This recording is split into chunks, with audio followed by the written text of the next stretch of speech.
내가 태어나기 전 하늘에 기록된 나의 이야기, 시편 139편 사랑하는 여러분, 오늘 우리가 함께 나눌 이야기는 단순한 지식이 아닌 바로 당신의 존재에 관한 가장 깊고 신비로운 진리입니다. 잠시 세상의 소음을 뒤로하고 수천 년 전 한 왕이 고백했던 영혼의 노래에 귀 기울여 주시길 바랍니다. 이 말씀을 듣는 동안 당신의 마음에 하나님의 은혜가 만져진다면 구독과 좋아요를 통해 이 귀한 생명의 이야기가 더 많은 영혼에게 흘러가도록 도와주세요. 당신의 작은 손길이 누군가에게는 가장 큰 위로가 될 수 있습니다. 이 채널을 통해 주님의 사랑을 나누는 모든 분들의 삶에 하나님의 평강과 축복이 가득하기를 기도합니다. 이제 다 함께 시편 139편의 세계로 들어가 보겠습니다. 오늘 우리가 묵상할 말씀은 13절부터 18절까지입니다. 주께서 내 내장을 지으시며 나의 모태에서 나를 만드셨나이다. 내가 주께 감사하옴은 나를 지으심이 심히 기묘하심이라. 주께서 하시는 일이 기이함을 내 영혼이 잘 아나이다. 내가 은밀한 데서 지음을 받고 땅의 깊은 곳에서 기이하게 지음을 받은 때에 나의 형체가 주의 앞에 숨겨지지 못하였나이다. 내 형질이 이루어지기 전에 주의 눈이 보셨으며 나를 위하여 정한 날이 하루도 되기 전에 주의 책에 다 기록이 되었나이다. 하나님이여, 주의 생각이 내게 어찌 그리 보배로우신지요. 그 수가 어찌 그리 많은지요. 내가 세려고 할지라도 그 수가 모래보다 많도소이다. 내가 깰 때에도 여전히 주와 함께 있나이다. 아멘. 거룩하신 하나님 아버지, 우리가 찬양으로 드리는 고백도 귀하지만 하나님께서 우리에게 말씀하시는 것이 더욱 중요함을 압니다. 저희에게 성경을 주시고 성령님을 통해 깨닫게 하시니 감사합니다. 이제 이 말씀을 통해 우리가 누구이며 어떻게 살아가야 하는지 그 진리의 빛 가운데 바로 서게 하옵소서. 예수님의 이름으로 기도합니다. 아멘. 오늘 우리는 다윗의 위대한 시, 그 세 번째 단락에 이르렀습니다. 이 시편 전체를 통해 다윗 왕은 하나님과 자신의 관계에 대해 깊이 성찰하고 있습니다. 그는 먼저 1절부터 6절까지 하나님, 주님은 나를 아십니다 라고 고백했고 7절부터 12절까지는 하나님, 주님은 나와 함께 계십니다 라고 노래했습니다. 그리고 오늘 본문인 13절부터 18절에 이르러 그는 마침내 가장 근원적인 고백을 터뜨립니다. 하나님, 주님께서 나를 만드셨습니다. 우리 모두는 인생의 어느 시점에서 근본적인 질문과 마주하게 됩니다. 나는 어디에서 왔는가? 나는 누구인가? 그리고 나는 어디로 가는가? 아마 어린 자녀가 엄마, 아빠, 내가 태어나기 전에는 어디에 있었어요? 라고 뜬금없이 물어와 당황했던 경험이 있으실지도 모르겠습니다. 혹은 늦은 밤, 홀로 존재의 의미를 고민하며 죽으면 모든 것이 끝나는 걸까? 라는 막막함에 사로잡혔던 적도 있을 겁니다. 이 질문들은 우리의 기원과 운명에 대한 해답을 요구하기에 매우 중요합니다. 인류 역사를 통틀어 수많은 철학자와 과학자들이 나름의 답을 제시해왔습니다. 세상이 존경하는 한 위대한 과학자는 이렇게 말했습니다. 이 지구상에서 우리의 처지는 이상하게 보인다. 우리 각자는 본의 아니게 초대받지도 않은 채 잠시 머물기 위해 이곳에 나타났으며 그 이유나 까닭도 알지 못한다. 그의 말 속에는 깊은 공허함이 느껴집니다. 우리의 존재는 그저 우연의 산물이며 짧은 생을 살다가 아무 의미 없이 사라진다는 것입니다. 하지만 오늘 다윗은 이 모든 허무주의적인 견해에 정면으로 맞서 외칩니다. 나는 하나님의 창조적인 손길이 빚어낸 걸작입니다. 나는 두렵고 놀라운 솜씨로 지음받았습니다. 이것은 단순히 구약시대 한 개인의 고백에 그치지 않습니다. 이것은 성경 전체를 관통하는 핵심적인 진리입니다. 훗날 사도 바울을 보십시오. 그는 철저한 유대교 신앙 안에서 자라며 창조주 하나님을 믿었던 사람입니다. 하지만 다메섹 도상에서 부활하신 예수님을 인격적으로 만났을 때 그는 하나님이 자신을 얼마나 깊이 아시는지에 대한 이해가 폭발적으로 확장되는 것을 경험했습니다. 그래서 그는 당대 최고의 지성인들이 모인 아테네의 아레오바고 언덕에 서서 담대하게 선포할 수 있었습니다. 하나님께서는 모든 사람에게 생명과 호흡과 모든 것을 친히 주시는 분이십니다. 그렇습니다. 우리가 지금 살아있다는 사실은 하나님의 영원한 계획 때문이며 우리가 여전히 숨쉬고 있다는 것은 하나님의 붙드시는 은혜 덕분입니다. 그리고 우리에게 미래가 있다는 것은 그분의 주권적인 돌보심 아래 있기 때문입니다.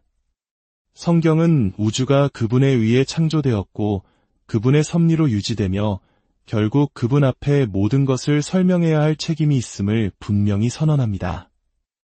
혹시 여러분 중에 과학을 공부하는 친구나 동료에게 이런 믿음을 이야기했다가 당신은 이성적인 사람이 아니었나요?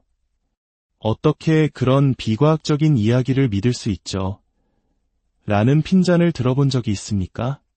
오늘날 우리는 과학이 마치 신처럼 모든 것을 알고 있으며 성경을 믿는 사람들은 낡은 생각에 사로잡힌 이들처럼 취급받는 시대에 살고 있습니다. 하지만 이것은 큰 오해입니다. 과학적 탐구가 가능하게 된 것 자체가 바로 이 우주의 질서와 법칙이 존재하기 때문입니다. 그리고 그 질서와 법칙을 만드신 분이 바로 하나님이십니다.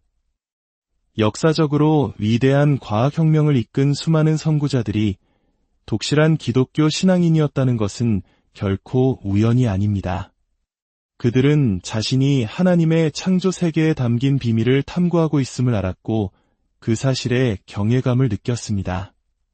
성경이 하나님께서 들의 풀을 입히신다고 말할 때 그것은 고대인들이 씨앗이 발아하고 자라는 식물학적 원리를 몰라서 한 말이 아닙니다. 그들은 그 모든 자연 현상 너머에 있는 궁극적인 원인, 즉 모든 생명의 근원이신 하나님을 보았던 것입니다. 마찬가지로 성경이 하나님께서 비를 내리시고 구름을 움직이신다고 말할 때 그것은 물의 순환 과정을 부정하는 것이 아닙니다. 오히려 그 놀라운 물의 순환 시스템을 설계하고 가동시키신 분이 바로 하나님이심을 선포하는 것입니다. 하나님의 전능하심에 대한 믿음은 다윗이 세상을 바라보는 방식을 결정했습니다. 그리고 그 믿음은 거대한 우주뿐만 아니라 우리 한 사람 한 사람이라는 지극히 작고 개인적인 세계에도 동일하게 적용됩니다. 이제 본문을 두 가지 주제로 나누어 좀 더 깊이 살펴보겠습니다. 첫째, 주님은 나를 설계하셨습니다. 둘째, 주님은 나의 날들을 결정하셨습니다. 먼저, 주님은 나를 설계하셨습니다. 13절은 주께서 내 내장을 지으시며 라고 시작합니다. 이것은 계획에 따라 창조되고 형태를 갖추고 조립되었다는 의미입니다. 다윗은 고백합니다.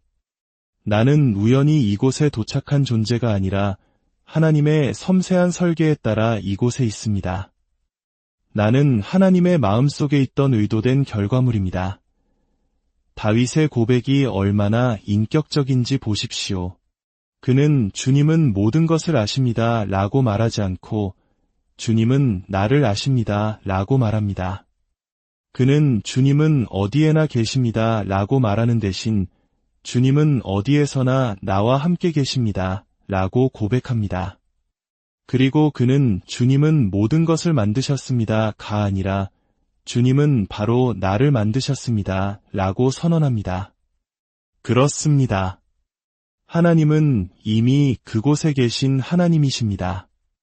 내가 한마디 말을 뱉기도 전에 주님은 이미 그 말을 알고 계십니다. 내가 어떤 곳으로 가든지 주님은 이미 그곳에 와 계십니다. 그리고 내가 나라는 존재로 있기 이전에 주님은 이미 나를 만들고 계셨습니다. 14절과 15절의 표현은 한편의 시와 같습니다. 어머니의 테라는 가장 은밀하고 신성한 작업실에서 주님께서는 한 올 한 올 정성껏 저를 엮으셨습니다. 마치 아름다운 자수를 놓듯 땅의 가장 깊은 곳에서 저의 형체를 기묘하게 만드셨습니다. 여기서 땅의 깊은 곳이란 알 수 없는 비밀의 장소를 의미하는 시적인 표현일 것입니다. 어머니조차 나의 존재를 알아차리지 못했던 그 순간, 수정란이라는 형체 없는 물질이었을 때에도 주님의 눈은 나를 보고 계셨다고 다윗은 노래합니다. 이것은 현대의학의 초음파 기술이 있기 오래전부터 하나님께서는 이미 우리의 가장 작은 시작을 지켜보고 계셨다는 놀라운 선언입니다. 사실 인류가 발견하는 모든 선한 과학 기술은 하나님께서 그분의 무한한 지혜로 이미 창조에 놓으신 원리를 발견하는 것에 지나지 않습니다. 사랑하는 여러분, 이것은 과학적인 설명이 아닙니다. 이것은 과학을 뛰어넘는 근원적인 진리에 대한 설명입니다. 기독교인 의사가 태아의 형성 과정을 설명할 때 그는 세포 분열과 기관의 발달에 대해 과학적으로 설명할 것입니다. 하지만 그 의사의 마음 깊은 곳에는 이 모든 놀라운 과정 뒤에 창조주 하나님의 손길이 있다는 경외심 가득한 믿음이 자리하고 있어야 합니다. 우리는 결코 부모님의 어느 날 밤 그저 기계적인 육체관계의 결과물로 태어난 존재가 아닙니다. 수백만, 수천만 번의 관계가 임신으로 이어지지 않는다는 사실을 우리는 압니다. 생명이 잉태되는 그 순간 기독교인은 그것이 하나님의 주권적인 행위임을 고백합니다. 하나님께서 영원 전부터 당신을 계획하셨고 바로 그 시간에 그 부모를 통해 당신을 이 땅에 보내기로 작정하셨다는 것입니다. 하나님께는 실수가 없습니다. 우리는 이 진리를 우리 자녀들에게 가르쳐야 합니다. 얘야, 내가 태어나기 전에 너는 아무데도 없었단다. 하지만 하나님께서는 너를 알고 계셨어. 하나님께서 엄마의 배 속에서 너를 아주 특별하고 놀라운 솜씨로 만드셨단다. 마치 최고의 예술가처럼 말이야. 하나님은 내가 지금 모습 그대로 바로 지금 여기에 있기를 원하셨어. 우리는 종종 자신을 다른 사람과 비교하며 불평합니다. 나는 저 사람처럼 키가 크지 않아.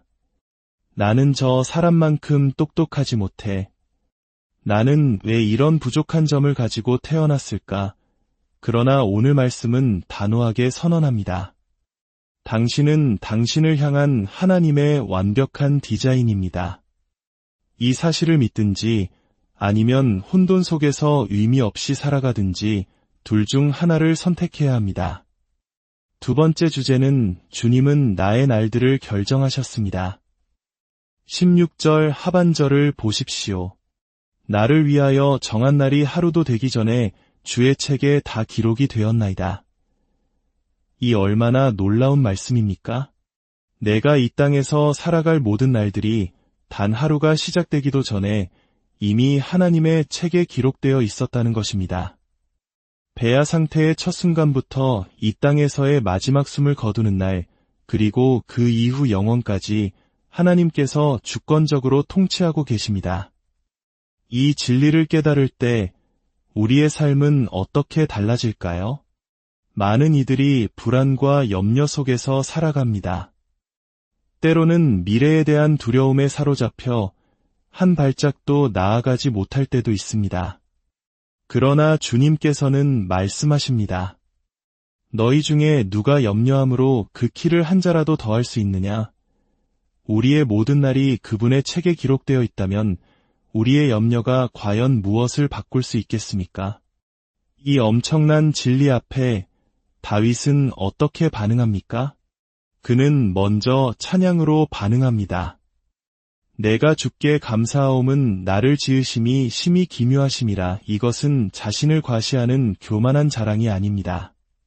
자신의 모든 것, 좋은 점이든 부족한 점이든 이 모든 것을 포함한 나라는 존재 자체가 하나님의 놀라운 작품이기에 그 창조주를 찬양하는 것입니다. 그 다음으로 그는 경외함으로 반응합니다. 하나님이여, 주의 생각이 내게 어찌 그리 보배로우신지요. 하나님께서 나 한 사람을 만드시기 위해 쏟으신 그 생각과 계획이 얼마나 깊고 방대한지 감히 헤아릴 수 없다는 고백입니다. 마치 밤하늘의 은하수를 바라보며 그 광대함에 압도되는 것과 같습니다. 하지만 우리는 여기서 멈출 수 없습니다. 하나님의 생각은 보배로울 뿐만 아니라 때로는 너무나 무겁고 혼란스러우며 심지어 고통스럽게 느껴질 때가 있습니다. 우리는 하나님의 주권이 우리의 유전자 코드에까지 미친다는 사실을 인정해야 합니다. 그렇다면 우리가 겪는 질병, 장애, 그리고 사랑하는 사람의 갑작스러운 죽음은 어떻게 설명해야 할까요? 내 인생의 모든 날이 하나님의 책에 기록되어 있다면 나의 이 아픔과 눈물까지도 그분의 계획 안에 있었던 것일까요? 이것은 참으로 무거운 질문입니다. 그러나 기억하십시오. 하나님께서는 어떤 것들에 대해서만 주권적이실 수 없습니다. 그분은 모든 것에 대해 주권적이시거나 아니면 아무 것에도 주권적이지 않으시거나 둘 중 하나입니다. 한평생을 아프리카 오지에서 선교사로 살았던 헬렌 로즈비어 여사의 이야기가 있습니다. 그녀는 1960년대 콩고 내전 당시 반군에게 붙잡혀 수많은 동료들의 죽음을 목격했고 자신도 끔찍한 폭행과 유린을 당했습니다. 모든 것이 무너진 것 같은 고통 속에서 회복하던 어느 날 그녀는 하나님께서 자신에게 이렇게 묻는 것 같았다고 합니다. 헬렌, 내가 왜 그랬는지 평생 설명해주지 않더라도 너는 나를 신뢰하겠니? 자녀 둘을 희귀병으로 먼저 떠나보낸 한 작가는 이렇게 썼습니다. 하나님의 주권을 받아들이는 것은 세상에서 가장 힘든 일이다. 그러나 바로 그곳이 가장 편안하게 기댈 수 있는 안식처이다. 그렇습니다. 하나님의 통치를 인정하는 것은 너무나 어렵지만 그것을 인정할 때 비로소 우리는 이해할 수 없는 고통의 폭풍 속에서 표류하지 않고 그분의 품이라는 가장 안전한 항구에 닻을 내릴 수 있습니다. 우리의 구원자이신 예수님을 보십시오. 그분은 겟세마네 동산에서 내 마음이 심히 고민하여 죽게 되었으니 라고 기도하셨습니다. 인류를 구원하기 위한 십자가의 길이 아버지의 영원한 계획임을 아셨지만 그 길은 결코 가볍거나 쉽지 않았습니다. 우리의 모든 슬픔, 모든 질문, 모든 실망과 실패를 예수님께서는 이미 겪으셨고 그분의 품 안에서 우리의 모든 아픔을 끌어안아 주십니다. 사랑하는 여러분, 당신은 우연의 산물이 아닙니다. 당신은 하나님의 가장 위대한 걸작입니다. 당신의 삶의 모든 순간은 당신이 태어나기 전부터 하나님의 책의 사랑으로 기록되었습니다. 때로 그 계획이 이해되지 않고 고통스러울지라도 당신을 지으신 분의 선하심과 신실하심을 신뢰하십시오. 다윗의 마지막 고백처럼 내가 깰 때에도 여전히 주와 함께 있나이다. 이 땅에서의 고된 잠에서 깨어나는 아침에도 그리고 인생의 마지막 잠에서 깨어나 영원한 아침을 맞이하는 그날에도 당신은 여전히 당신을 만드신 그분의 손 안에 그분의 사랑 안에 있을 것입니다. 기도하겠습니다. 하나님 아버지, 당신은 영원하시고 거룩하시며 신실하신 분이십니다. 우리는 너무나 작고 연약한 존재입니다. 그러나 그런 우리를 당신의 형상대로 지으시고 당신의 책에 우리의 이름을 기록하셨다는 진리 앞에 오늘 다시 섭니다. 우리의 반항적인 마음을 용서하여 주시고 슬픔과 의심 속에서도 주님을 붙들 수 있는 믿음을 주옵소서. 우리 각자의 삶에 새겨진 당신의 신비로운 계획을 온전히 신뢰하며 찬양과 감사로 하루하루를 살아가는 당신의 자녀가 되게 하여 주옵소서. 우리 주 예수 그리스도의 이름으로 기도합니다.